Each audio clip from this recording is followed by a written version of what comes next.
Hi hello నమస్తే welcome to my channel. నేను మీకు ఇప్పుడు రాగి మునగాకు రోటీ ఎలా చేయాలో చూపిస్తా. ముందుగా ఒక బౌల్ తీసుకొని అందులోకి 2 కప్స్ వరకు రాగి పిండి తీసుకోవాలి. 1 కప్ వరకు మునగాకును తీసుకోవాలి. సన్నగా తరిగి తీసుకున్న ఉల్లిపాయ ముక్కల్ని వేసుకోవాలి. సన్నగా తరిగి తీసుకున్న కరివేపాకు, సన్నగా తరిగి తీసుకున్న పచ్చిమిర్చి, రుచికి సరిపడా ఉప్పు, మునగాకు, కరివేపాకు, పచ్చిమిర్చి అలాగే ఉల్లిపాయ ముక్కలు మొత్తం పిండిలో కలిసిపోయేలాగా మంచిగా కలుపుకోవాలి.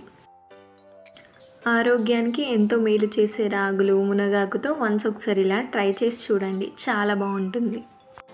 పిండిని మొత్తం ఒకసారి మంచిగా కలుపుకున్న తర్వాత కొన్ని వేడి నీళ్ళు పోసుకుంటూ పిండిని మళ్ళీ మంచిగా కలుపుకోవాలి. రాగి రోటీ చేసేటప్పుడు ఎప్పుడైనా సరే వేడి నీళ్ళతోనే పిండిని కలుపుకోవాలి. ఈ రాగి మునగాకు రోటీ మన ఆరోగ్యానికి ఎంతో మేలు చేస్తుంది. ఎందుకంటే రాగి పిండిలో కాల్షియం ఉంటుంది, అలాగే మునగాకులో కాల్షియం, ఐరన్, పొటాషియం ఉంటుంది.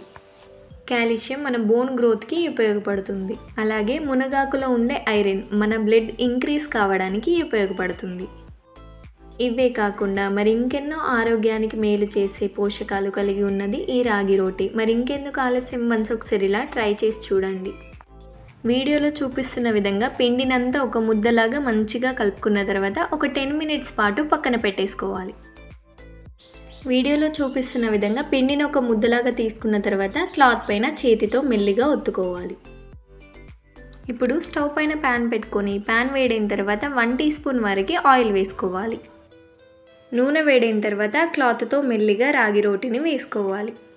రాగి రోటీ వేసుకున్న తర్వాత అంచులకి కొంచెం ఆయిల్ వేసుకోవాలి. మంటను మీడియం ఫ్లేమ్లో పెట్టి మెల్లిగా అటు ఇటు కాల్చుకోవాలి. హై ఫ్లేమ్లో పెడితే మాడుతుంది.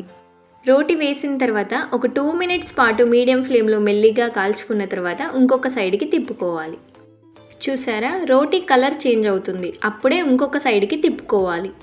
2 వైపులా సమానంగా కాల్చుకోవాలి. ఈ మునగాకు రోటీలో కొంచెం ఉల్లిపాయలు ఎక్కువగా వేసుకుంటే టేస్ట్ చాలా బాగుంటుంది. అంతే, వేడివేడిగా రాగి మునగాకు రోటీ రెడీ. ఆరోగ్యానికి ఎంతో మంచిది ఈ రాగి మునగాకు రోటీ.